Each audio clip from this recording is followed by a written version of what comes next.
ஏலோ மக்களே, ஆம், காந்தா படம் பார்த்துட்டேன். இன்னைக்கு ஈவினிங் தான் பார்த்தேன். டைம் என்னப்பா? வாட்சை கட்டலாம் கழட்டி வச்சுட்டேன். So sorry.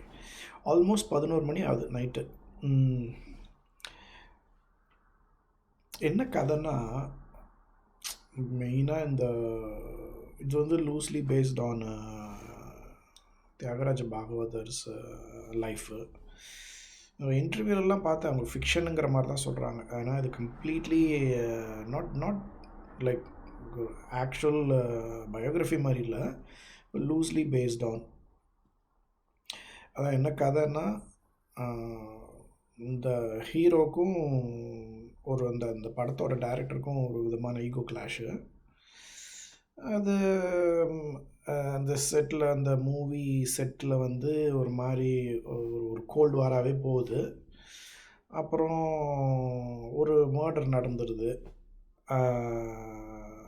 அது வந்து யார் பண்ணாங்க அப்படிங்கிறது தான் ஒரு மாதிரி கதை. அது ஃபஸ்ட் ஆஃப் வந்து பயங்கர ஃபஸ்ட் ஆஃப் கொஞ்சம் ஸ்லோவாக போகுது. நான் ஃபஸ்ட் ஆஃப் முடியும் போது படமே முடிய போகுதுன்னு நினச்சேன். அவ்வளோ ஒரு மாதிரி ட்ராகாக தான் இருந்தது.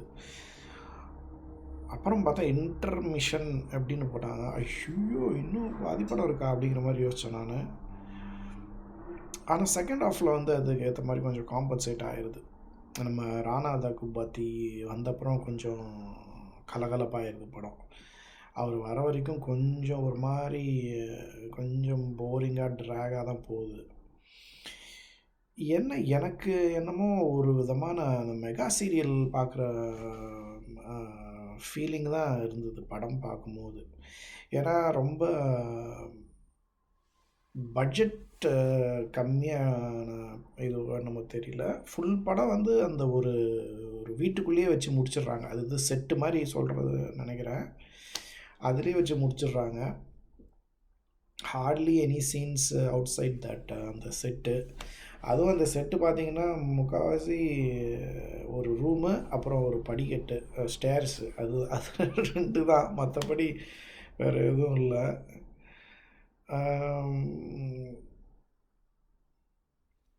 அதனால் எனக்கு என்னமோ அது பார்க்கும்போது நம்ம இந்த மெகா சீரியல்லாம் எப்படி ஒரு சின்ன சீனாக அப்படியே போட்டு இழுப்பாங்கல்ல, கிட்டத்தட்ட அது ஃபஸ்ட் ஹாஃப்லாம் அந்த மாதிரி தான் போச்சு. அது ஒரு மாதிரி. பட் செகண்ட் ஹாஃப் சொன்ன மாதிரி டகுபாட்டி வந்தப்புறம் கொஞ்சம் இதுவாக இருக்குது. அவ்வளோதான், வேற என்ன. நிறைய விஷயம் கொஞ்சம் பாசிட்டிவ்னு சொல்லணுன்னா, துல்கரோட ஆக்டிங்கு செம்மையாக இருந்தது. அந்த ஹீரோக்கும் ஹீரோயினுக்கும் இருக்கிற, அந்த ஆக்ட்ரஸ்க்கும் இருக்கிற கெமிஸ்ட்ரி, துல்கருக்கும் அந்த ஆக்ட்ரஸ்க்கும் இருக்கிற கெமிஸ்ட்ரி நல்லா இருந்தது. சமுத்திரக்கனி ஆஸ் யூஷுவல் பக்காவாக பயங்கர ஒரு விதமான ஈகோட்டிஸ்டிக் கேரக்டரை வந்து கச்சிதமாக பண்ணியிருக்காரு. நிறைய சப்போர்ட்டிங் ஆக்டர்ஸ்லாம் வராங்க, எல்லாமே நல்லா தான் பண்ணியிருக்காங்க. நிழல்கள் ரவி அது நிழல்கள் ரவிங்கிறதே லேட்டாக தான் ரியலைஸ் பண்ணேன். ஏன்னா எல்லோரும் ஒரு மாதிரி அந்த ஓல்டு லுக்கில் வராங்கல்ல, அந்த 30s 40s லுக்கில் வராங்க. அதனால அது யாருன்னே சில இதெல்லாம் தெரிய மாட்டேங்குது. அது அது அது இந்த காஸ்டியூம் நான் ஒன்று நோட் பண்ணுதுன்னா, அது என்னமோ கொஞ்சம் ஆடாக இருந்தது. காஸ்டியூமு ப்ளஸ் அவங்க பேசுகிற லாங்குவேஜ் எதுவும் ஒரு அத்தன்டிக் 1930s அந்த மாதிரி இல்லை. ஏன்னா நம்ம பார்த்துருக்கோம்ல, அந்த பழைய படம்லாம் எப்படி பேண்ட்டெல்லாம் கிட்டத்தட்ட நெஞ்சில் போட்டிருப்பாங்க, ஒரு மாதிரி பேகி பேண்ட்ஸாக இருக்கும். பேசுகிறதுலாம் கூடவே ஒரு மாதிரி தான் இருக்கும். அவங்களோட தமிழே கொஞ்சம் இதுவாக இருக்கும். அதெல்லாம் கொஞ்சம் இன்கார்பரேட் பண்ணியிருந்தாங்கன்னா இன்னும் கொஞ்சம் ஒரு அத்தன்டிக் ஃபீல் கிடச்சிருக்கும். அது கிடைக்கல. நான் சொல்கிறது வந்து 19 அந்த டைமோட ஃபீலு, அந்த பீரியட் ஃபீலில் அது பெருசாக எனக்கு கிடைக்கல. ஏன்னா மெயினாக அந்த பீரியட் ஃபீல் தரணுன்னா இவங்க அதுக்குன்ட்டு எதுவும் எக்ஸ்ட்ரா எஃபர்ட் போட்ட மாதிரி தெரியல. சும்மா அந்த செட்டு, ஒரு மீசை, அந்த வரைஞ்ச மீசை, காஸ்டியூமில் ஓரளவுக்கு ஏதோ பார்த்துருக்காங்களே தவிர மற்றபடி ஏதோ ஒரு ஏதோ மிஸ்ஸிங் அப்படிங்கிற மாதிரி தான் எனக்கு இருந்தது பார்க்கும்போது. கொஞ்சம் கன்வின்சிங்காக இல்லை. பட்டு ரிவ்யூஸ்லாம் பார்த்தேன். ஆக்சுவலாக நான் படம் பார்க்குற ஐடியாவில் இல்லை. ரிவ்யூஸ்லாம் 2, 3 பேர் நல்லா இருக்குது அப்படிங்கிற மாதிரி போட்டிருந்தாங்க. சரி போய் பார்ப்போமே அப்படின்னு தான் போய் பார்த்தேன்.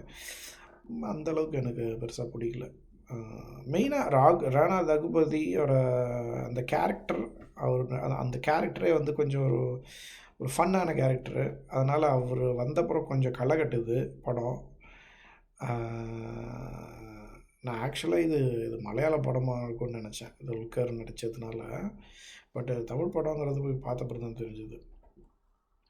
ஆனால் அவருக்கு நல்ல ஒரு ரெட்ரோ ஃபேஸ். நம்ம துல்கர் சல்மானுக்கு ரெட்ரோ ஸ்டார்னு சொல்கிறாங்க போல் ஆந்திராலலாம். கரெக்டு தான். அவர் ஃபேஸே அப்படி தான் இருக்குது. அவர் ஒரு 1960s அண்ட் பிஃபோர் அந்த மாதிரி மூவிஸே வந்து அவர் பீரியட் படமாக எடுத்தால் நல்லா ஓடும். நல்ல ஆக்டிங். ஆனால் கிளைமேக்ஸ்லாம் கிட்டத்தட்ட ஆல்மோஸ்ட் அழ வச்சிட்டார் அவரோட ஆக்டிங்கில். நல்ல செம்ம ஆக்டிங். துல்கர் வந்து இவ்வளோ இந்த மாதிரி இன்டென்ஸான சீன்ஸில் நடித்து நான் இது வரைக்கும் பார்த்ததில்ல. நல்லா இருந்தது. ரொம்ப பிடிச்சது ஆக்சுவலாக துல்கர். அவரோட சாய்ஸ் எல்லாமே கொஞ்சம் வித்தியாசமாக தான் இருக்குது. இந்த லக்கி பாஸ்கர் அது பார்த்தேன் கொஞ்சம் வருஷம் முன்னாடியே. ரொம்ப பிடிச்சது அந்த படம். ஆமாம், அவரோட சாய்ஸ்லாம் கொஞ்சம் யூனிக்காக தான் இருக்குது.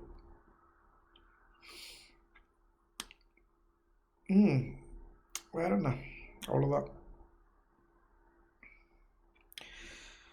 ரைட்.